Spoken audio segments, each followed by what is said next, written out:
نصیب ایسا ملتا ہم بھی یہ منظر آنکھوں سے دیکھا کرتے، مگر کرے کیا، نصیب میں تو یہ نامرادی کے دن لکھے تھے۔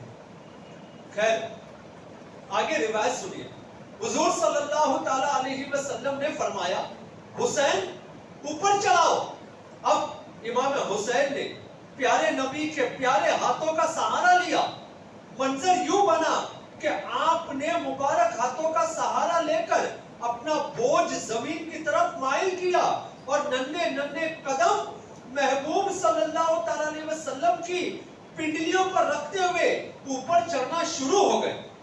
چڑھتے رہے یہاں تک کہ آپ کے قدم مبارک محبوب صلی اللہ تعالی علیہ وسلم کے سینے مقدسہ پر آ گئے۔ رسول ذیشان صلی اللہ تعالی علیہ وسلم نے فرمایا حسین منہ کھولو۔ کیا فرمایا آقا نے؟ حسین منہ کھولو۔ آپ نے منہ کھول دیا۔ پیارے محبوب صلی اللہ تعالی علیہ وسلم نے ان کا بوسہ لیا اور فرمایا اے اللہ پاک میں حسین سے محبت کرتا ہوں، تو بھی اس سے محبت فرما۔ سبحان اللہ۔ پیارے اسلامی بھائیوں کیا بات ہے امام حسین کی، آپ ذرا محبت بھرے انداز پر غور فرمائیے۔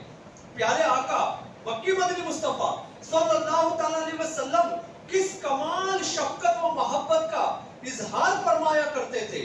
پیارے اسلامی بھائیوں اس میں ہمارے لیے بھی سبق ہے، ہمیں بھی چاہیے کہ ہم اپنی اولاد سے اظہار محبت کیا کریں۔ بچوں کو خوش کرنا کار ثواب ہے، اور اپنی اولاد اس کے تو الگ سے حقوق بھی ہمارے ذمہ ہے۔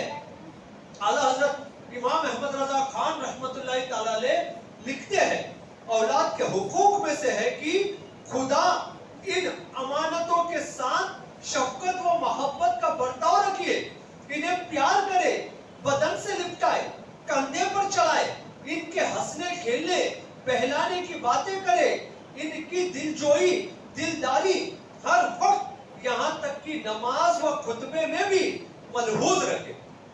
پیارے اسلامی بھائیوں یہ اولاد کے حقوق ہے۔ پیارے آقا صلی اللہ تعالی علیہ وسلم کی پیاری سیرت سے ہمیں اس کا درس ملتا ہے، لہٰذا ہمیں چاہیے کہ ادائے مصطفیٰ کو ادا کرتے ہوئے اپنی اولاد کے ساتھ پیارے انداز اپنایا کریں۔ سلطان کربلا، سید الشہداء، امام علی مقام، امام عرش مقام، امام حسین رضی اللہ تعالیٰ عنہ نواسہ رسول ہے۔ ابھی آپ کا تعارف سنیں امام حسین کا۔ مولا کائنات مولا علی اور جگر گوشہ رسول سیدہ فاطمہ بطول رضی اللہ تعالیٰ عنہ کے شہزادے ہیں۔ امام حسین رضی اللہ تعالیٰ عنہ 5 شعبان سینہ 4 ہجری کو مدینہ منورہ میں پیدا ہوئے۔ پیارے آقا صلی اللہ تعالی علیہ وسلم نے آپ کا نام حسین اور شبیر رکھا۔ امام حسین کی کنیت ابو عبداللہ ہے، لقب سبط رسول یعنی رسول پاک کے نواسے، اور ریحانۃ الرسول یعنی رسول اللہ صلی اللہ تعالی علیہ وسلم کے پھول ہے۔ امام حسین اپنے 72 وفادار رفقا کے ساتھ 10 محرم شریف سنہ 61 ہجری کو میدان کربلا میں یزید پلید کے خلاف حق کی آواز بلند کرتے ہوئے، نانا کے دین پر پہرا دیتے ہوئے، ظلم سہتے ہوئے، دکھ اور غم کے پہاڑ کے سامنے ثابت قدم رہ کر انتہائی عزت کے ساتھ، شجاعت کے ساتھ، شان و شوکت کے ساتھ شہید ہوئے، اور رہتی دنیا تک کے لیے حق پر چلنے کا، دینداری کا، عزت سے جینے، عزت سے مرنے کا، شجاعت کا، بہادری کا، استقامت کا اور صبر و رضا کا سبق دے گئے۔ امام حسین کے فضائل پر احادیث، قاسم نعمت، مالک جنت صلی اللہ تعالی علیہ وسلم نے امام حسن مجتبی اور امام حسین رضی اللہ تعالی عنہما کے متعلق فرمایا یہ میرے دونوں بیٹے جنتی نوجوانوں کے سردار ہے۔ ایک حدیث پاک میں ہے جس نے ان دونوں یعنی امام حسن اور امام حسین اس نے مجھ سے محبت کی، اور جس نے ان دونوں سے دشمنی رکھی اس نے مجھ سے دشمنی رکھی۔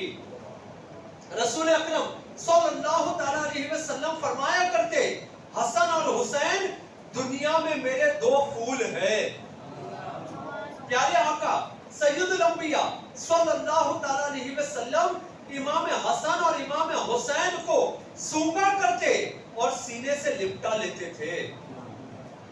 میرے آقا اعلیٰ حضرت کیا خوب فرماتے ہیں، کیا بات رضا اس چمنستان کرم کی، زہرا ہے کلی جس میں حسین اور حسن پھول۔ اور سیدی اعلیٰ حضرت ان دو کا صدقہ بھی مانگ رہے، کیا لکھتے ہیں، ان دو کا صدقہ جن کو کہا میرے پھول ہے۔ آقا نے دونوں شہزادوں کو اپنا پھول کہا نا، تو ان دونوں کا اعلیٰ حضرت صدقہ مانگ رہے، ان دو کا صدقہ جن کو کہا میرے پھول ہے، کیجئے رضا کو حشر میں گھندا مثال ہے گل۔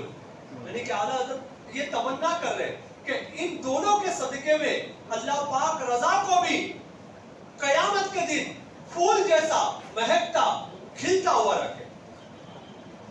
پیارے اسلامی بھائیوں، امام حسین رضی اللہ تعالیٰ عنہ بہت ہی بلند رتبہ ہے۔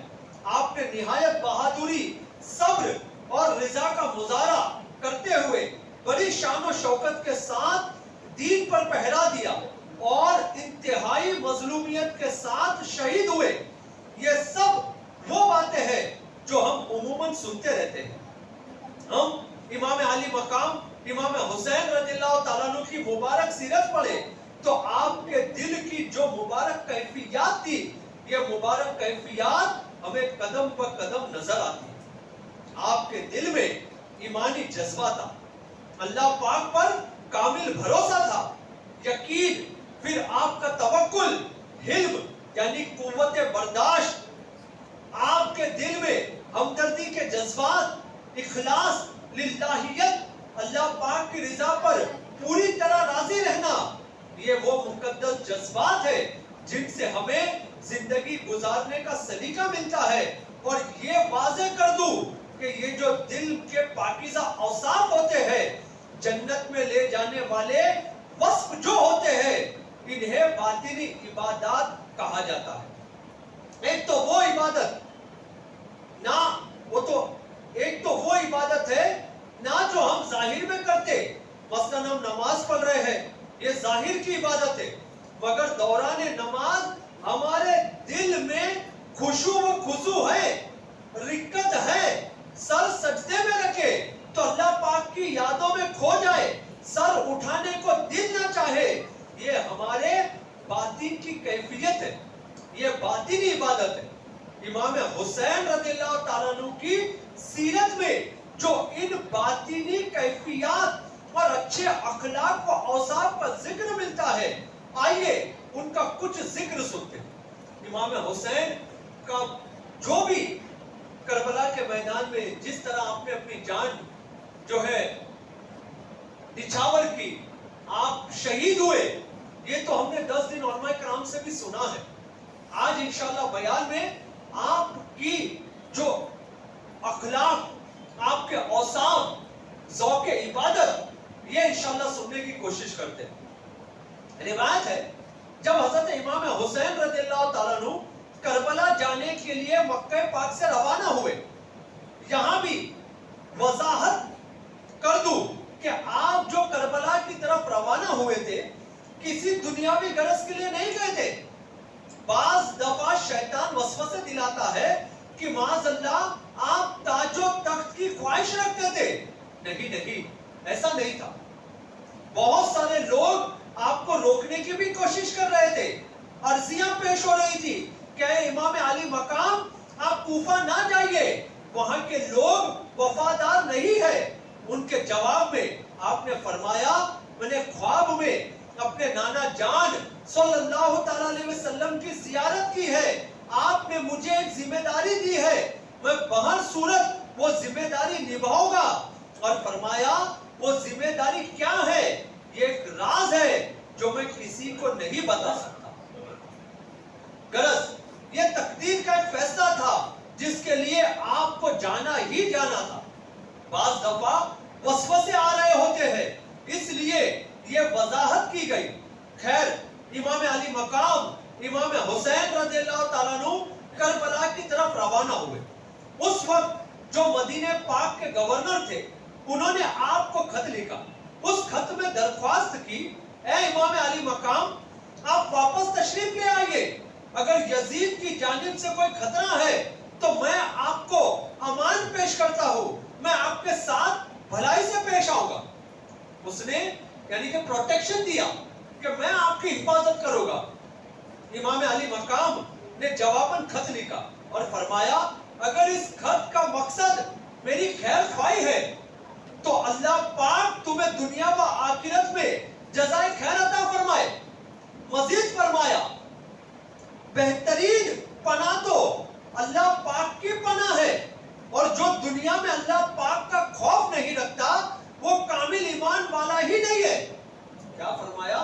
جو دنیا میں اللہ پاک کا خوف نہیں رکھتا وہ کامل ایمان والا ہی نہیں ہے. بس ہم اللہ پاک سے دعا کرتے ہیں کہ وہ ہمیں ایسا خوف خدا عطا فرمائے جو آخرت میں امان کا ذریعہ بن جائے. پیارے اسلامی بھائیوں, امام علی مقام امام حسین کے اس خط میں ہمارے لیے دو سبق ہیں. پہلا, امام حسین کا ماننا یہ ہے کہ بہترین پناہ اللہ پاک کی پناہ ہے, اور دوسرا آپ نے فرمایا جو دنیا میں اللہ پاک سے ڈرتا نہیں ہے وہ کامل ایمان والا نہیں ہو سکتا. پتا چلا یہ امام علی مقام امام حسین رضی اللہ تعالیٰ عنہ کے دل مبارک کی مقدس کیفیت ہے کہ آپ بھروسہ اسباب پر نہیں اللہ پاک کی ذات پاک پر رکھتے تھے. اسباب پر بھروسہ نہیں ہے, رب کی ذات پر یقین تھا آپ کو. بطور خاص میدان کربلا میں جب پانی بند ہو چکا تھا 22,000 کا یزیدی لشکر سامنے کھڑا تھا, اس وقت بھی آپ کا اللہ پاک پر جو بھروسہ تھا یقین تھا کیسا زبردست تھا. روایت میں ہے 10 محرم کو لڑائی شروع ہوئی. ہونے سے پہلے امام علی مقام گھوڑے پر سوار ہوئے, قرآن کریم اپنے سامنے رکھا. سبحان اللہ, یہ بھی ادا کمال کی ہے. آپ یزیدیوں کو حق کی دعوت دینا چاہتے تھے, لہذا قرآن کریم کو سامنے رکھا تاکہ ان کے دل چوٹ کھائیں, مگر وہ باطن تھے, ان کے دلوں پر مہر لگ چکی تھی.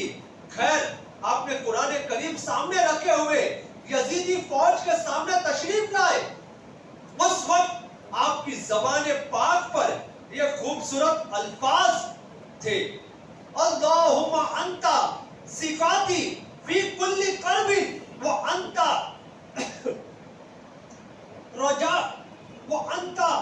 رجائی فی کل شدتی.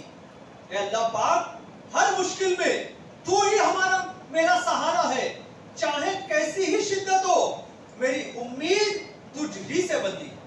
اللہ پاک پر امید تھی آپ کو. یزیدی آپ کے سامنے کھڑے ہیں لیکن آپ کا یقین دیکھیں کہ مجھے میرے رب پر بھروسہ ہے. پھر آپ نے یزیدی فوج سے خطاب کرتے ہوئے فرمایا لوگوں میری نصیحت سنو, اگر قبول کر لو گے تو سعادت مند ہو جاؤ گے, اگر قبول نہیں کرتے تو آپ نے یہ آیت پڑھی. اس آیت کا ترجمہ میں عرض کرتا ہوں, ترجمہ کنز العرفان.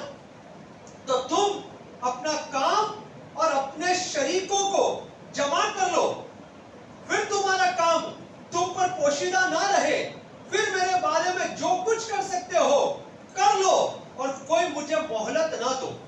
یعنی اگر تم میری نصیحت قبول نہیں کرتے تو پھر انتظار نہ کرو, سب کے سب مل کر آ جاؤ. مزید آپ نے کیا کہا؟ ترجمہ کنز العرفان, بے شک میرا مددگار اللہ ہے جس نے کتاب اتاری اور وہ صالحین کی مدد کرتا ہے. جو نیک ہوتے ہیں صالح ہوتے ہیں ان کی مدد کرتا ہے. اللہ پاک پر کیسا بھروسہ ہے. 22,000 کا لشکر سامنے ہے, ننھے بچے ساتھ ہے, پاک مقدس بیویاں ساتھ ہے, صرف 72 افراد لڑائی کے لیے میدان میں آپ کے ساتھ کھڑے ہیں.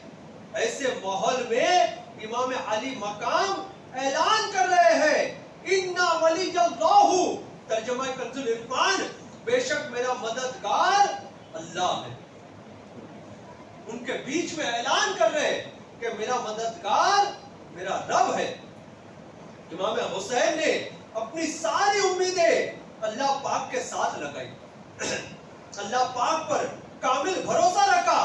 پھر دیکھیے اللہ پاک نے کامیابی کیسے شاندار عطا فرمائی. آپ کا میدان کربلا میں شہید ہو جانا آپ کے مقصد کی تکمیل تھی. آپ شہادت پا کر سید الشہداء ہو گئے اور یزیدیت کو ہمیشہ کے لیے دفن کر دیا. ڈاکٹر اقبال نے بڑی خوبصورت بات کہی ہے جس کی وضاحت میں کرتا ہوں. ایک شعر آپ نے کہا، مطلب یہ ہے کہ شام، بغداد، گرناطہ وغیرہ مسلمانوں کی ایک عرصہ حکومتیں رہی ہے. مسلمانوں نے بڑے بڑے کارنامے انجام دیے، مگر اب کیا ہوا؟ وہ سب کچھ کتابوں میں لکھا رہ گیا. ذہنوں سے، یادوں سے وہ شان و شوکت، وہ دبدبہ، وہ سب کچھ مٹ گیا. مگر آج تک نعرہ حسینی میں اللہ پاک نے ایسی تاثیر ڈال رکھی ہے کہ امام حسین کا نام لیا جاتا ہے تو تن بدن میں ایمان کی ایک لہر دوڑ جاتی ہے. اللہ پاک نے آپ کی شہادت میں وہ تاثیر رکھی ہے. یہ وہ لازوال کامیابی ہے جو اللہ پاک نے امام حسین کو عطا فرمائی. یقیناً یہ نتیجہ ہے اس ایمان اور یقین کا، اس صبر اور استقامت کا جس کا مظاہرہ امام حسین نے میدان کربلا میں کر رہے تھے. پیارے اسلامی بھائیوں، ہم ایمان اور یقین کی آج ہمیں اس ایمان اور یقین کی آج ضرورت ہے. امام علی مقام کا یہ جملہ اپنے ذہنوں میں بٹھائے، بہترین پناہ اللہ پاک کی ہے. ہم لوگ جو ہے نا بہت جلد گھبرا جاتے ہیں، بعض تو ڈگمگا بھی جاتے ہیں. مصیبت آ گئی، پریشانی آ گئی، مشکل آ گئی، ہم لوگ بھاگم بھاگ ہوتے ہیں، ادھر بھاگ ادھر بھاگ. مشکلات سے نکلنے کی یہ کوششیں، وہ کوششیں جو کچھ کر سکتے ہیں سب کر گزرتے ہیں، مگر یہ بھول جاتے ہیں کہ بہترین پناہ تو اللہ پاک کی پناہ. ہم ماضی میں تھوڑا پیچھے چلے جائیں تو ایسا ماحول تھا، مشکل پریشانی آتی تھی تو لوگ اللہ توبہ، یعنی کہ وہ آج بھی بچے کرتے نا، اس طرح کیا کرتے تھے. ذرا سی پریشانی آ گئی، مصیبت آ گئی تو توبہ کا ذہن بنتا تھا. بچوں کو بھی سکھایا جاتا تھا کہ توبہ کر لو، توبہ تلا کرو، اس طرح بولا جاتا تھا کہ توبہ کر لیا جائے، توبہ کرو.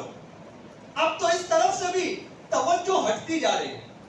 مثلاً گھر میں کوئی بیمار ہو گیا، ایک سے ایک بڑے ڈاکٹر سے چیک اپ کروا لیا، کوئی فرق نہیں پڑ رہا، طبیعت سنبھل نہیں رہی. اگر کوئی مذہبی شخص کان میں کہہ دے بھائی روحانی علاج بھی کروا کر دیکھ لیجئے، ایک تعداد ہے لوگوں کی جو من ہی من میں سوچ رہے ہوتے ہیں ارے بھائی اتنے بڑے بڑے ڈاکٹروں نے جواب دے دیا تو تعویذ کیا کرے گا. استغفر اللہ. ایسوں کو کوئی بتائے کہ بھائی کون سی مشکل ہے جو اللہ پاک کے نام سے ٹل نہیں سکتی ہے نا. اللہ پاک کے نام سے کیا ٹل نہیں سکتی. اور بیماری سے شفا دینے والی ذات تو اللہ کی ہے. بڑے سے بڑا ڈاکٹر جہاں لا علاج ہو جائے، اگر میرا رب چاہے تو شفا عطا کر دے. اللہ کی ذات تو وہ ہے نا جو پانی میں بھی شفا عطا کر دے. دوائیوں کی تو حاجت ہی نہیں. اچھا دوا کو طاقت کس نے دی کہ وہ شفا دے سکتا ہے؟ دوا کی اوقات ہی نہیں ہے. یہ تو اللہ پاک نے حکم دیا ہے اس دوا کو کہ وہ بندے کو شفا دے. اللہ نے ذریعہ بنائے، ذریعہ اللہ نے بنایا ہے. دوا میں شفا نہیں ہے، اللہ کے حکم میں شفا.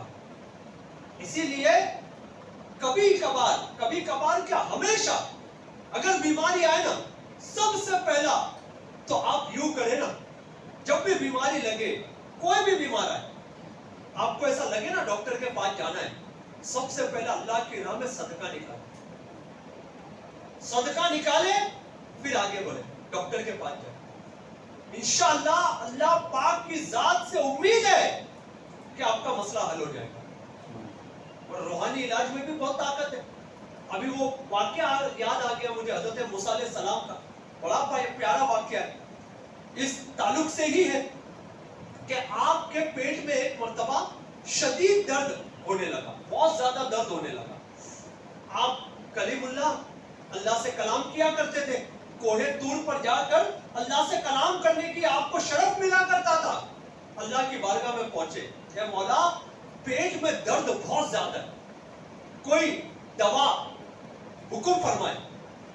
حکم یعنی کہ اللہ پاک سے دوا علاج مانگ رہے. اللہ پاک نے حکم فرمایا, اے موسیٰ فلاں جنگل میں جاؤ, وہاں پر ایک پیڑ ہے, اس کے پتے توڑو, اس کا رس نکالو, اسے پی لو, تمہیں شفا مل جائے گی.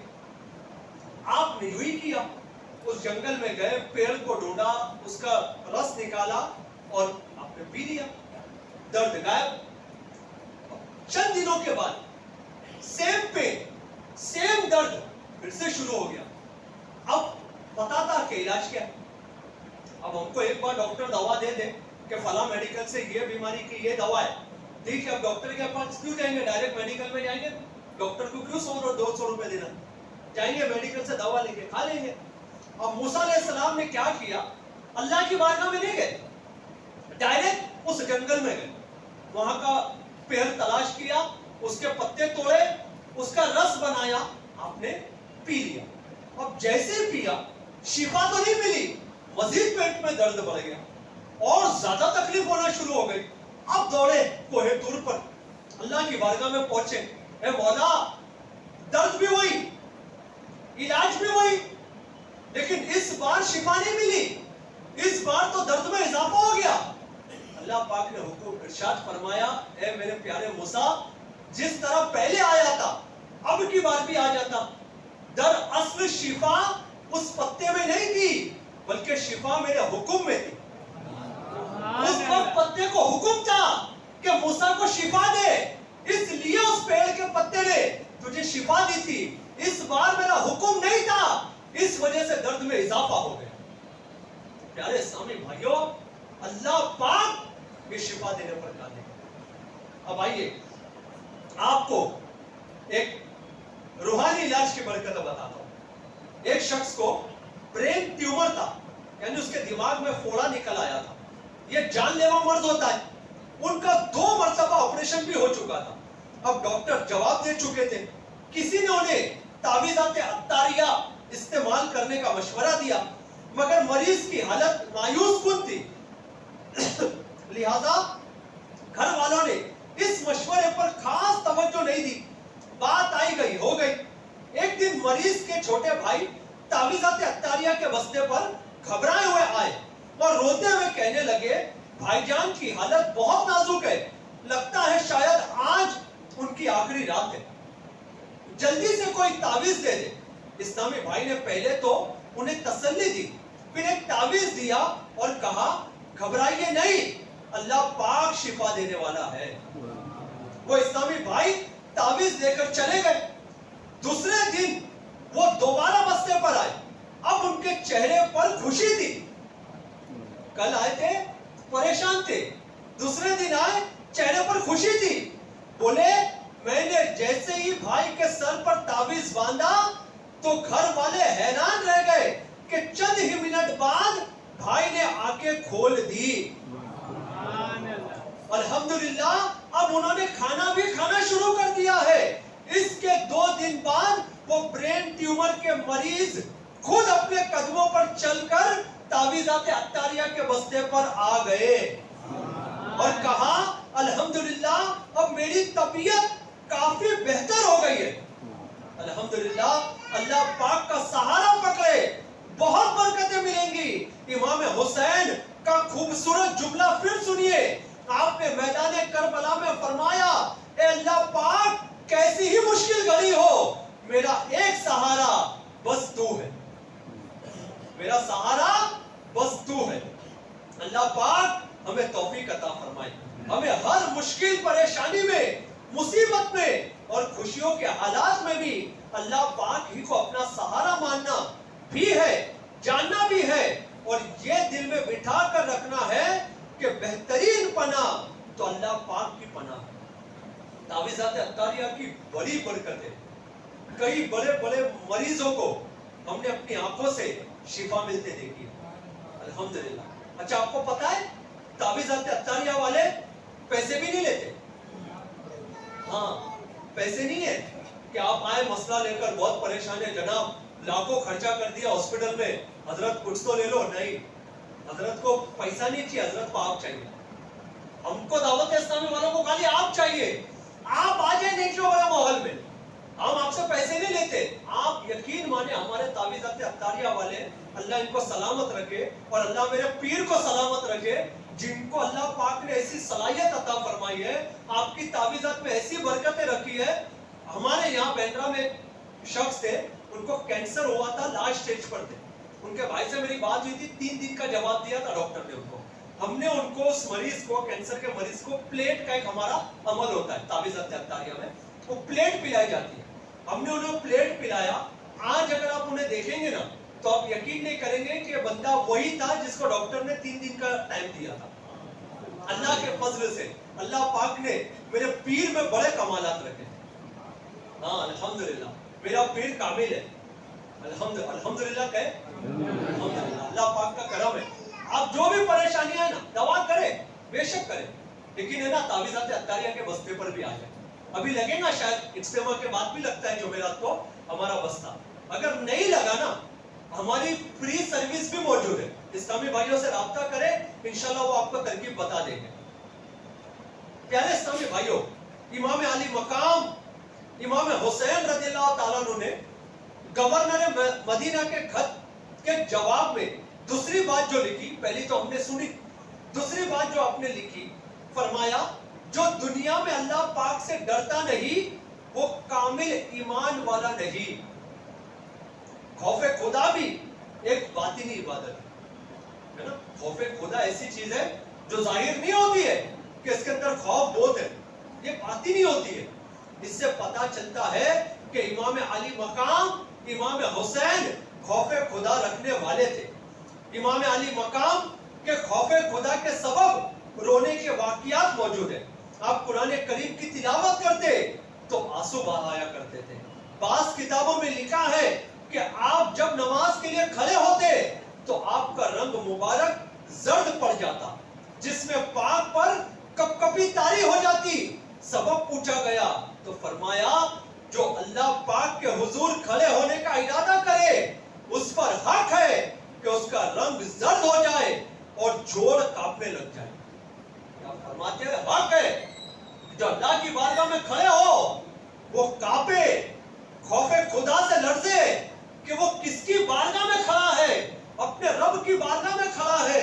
یہ تصور کرے کہ آج کی دنیا میں اگر کسی بادشاہ کے سامنے، اگر کسی بڑے عہدیدار کے سامنے، اگر کسی بڑا کمشنر کے سامنے اگر کسی کو کھڑا کر دیا جائے تو وہ کس طرح کھڑا ہوتا ہے، بڑے ادب کے ساتھ ہوتا ہے کہ ایسا عمل نہ کروں جس سے وہ اگلا ناراض ہو جائے۔ تو ذرا سوچے ہم اس کے پاس کھڑے ہیں، اس کے سامنے کھڑے ہیں کہ ساری بادشاہی دینے والی ذات بھی اسی کی ہے، جب اس کے سامنے کھڑے ہیں تو ہمیں کیسے کھڑے ہونا چاہیے؟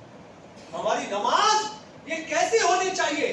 ہماری نماز تو ایسی ہونی چاہیے کہ جب ہم نماز کے لیے کھڑے اور سورہ فاتحہ پڑھنا شروع کریں تو ہمارے اندر کپ کپی طاری ہو جائے۔ اے کاش کہ ہم سورہ فاتحہ پوری ترجمے کے ساتھ یاد کر لیں، اور جو سورہ کی تلاوت ہمیں نماز میں کرنی ہے اے کاش کہ اس کا ترجمہ بھی ہم یاد کر لیں۔